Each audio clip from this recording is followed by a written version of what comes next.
Well, many thanks for joining us on Bloomberg Quinn. Now, South Korean auto giant Kia has had a staggering start in the country. In just 4 months, the company has sold close to about 45,000 vehicles in the country. Now, to talk more about how company aims to maintain that momentum and growth plans in India, joining me is Manohar Bhatt. He's the head for sales and marketing for Kia Motors India. Mr. Bhatt, many thanks for your time and speaking to Bloomberg Quinn. Thank you. Here, a brilliant run in the last, just 4 months, 45,000.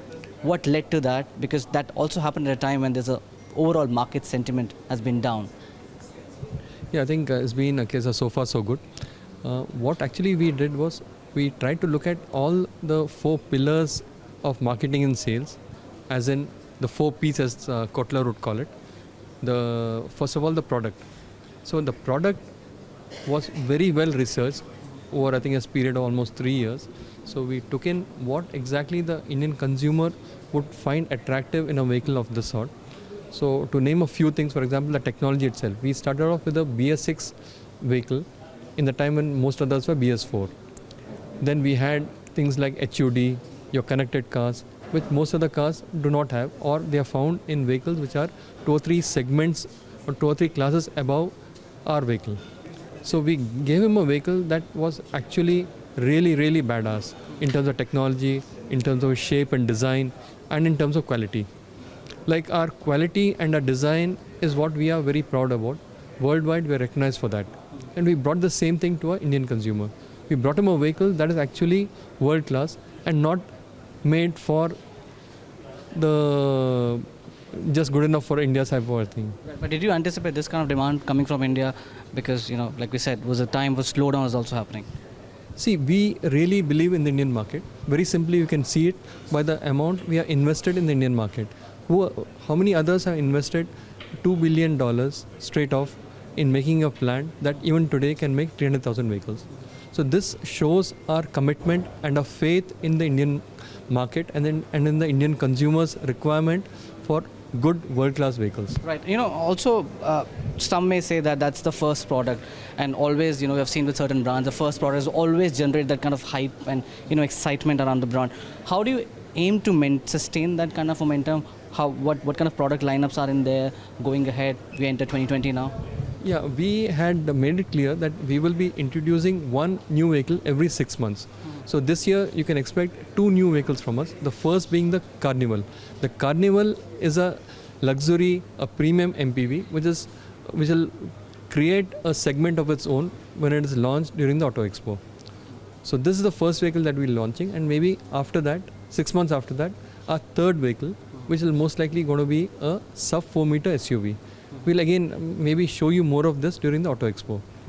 So you can expect at least 2 new vehicles from us this year as we go towards completing or utilizing our plant capacity of 300,000, 3 lakhs a year. Right, and you spoke about the investment of about close to 2 billion. How much of that has already spent? Are you looking to, up your investment in the country as you move ahead? No, that's exactly my point. We have already invested $2 billion in our plant and in the vendor facilities nearby. It is a done thing.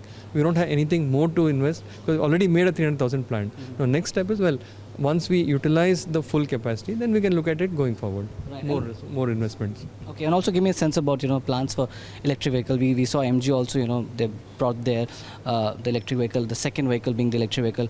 What are the plans in that direction? You have this model that we see here as well, the Soul EV as well. Yeah, you can look at the Soul EV. See, we are worldwide. We already are selling this vehicle and something, some similar ones also like the Rio. We already got a very substantial share in the electric vehicle market across the world, in US, in Europe, in South Korea and other markets.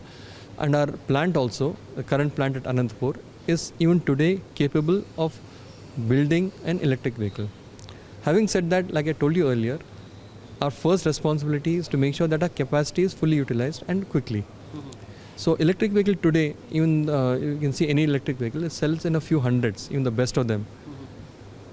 Because of various things like the cost, the consumer demand being a factor of that, as also the infrastructure. If you don't have charging infrastructure readily available, obviously the demand also is not going to be so much.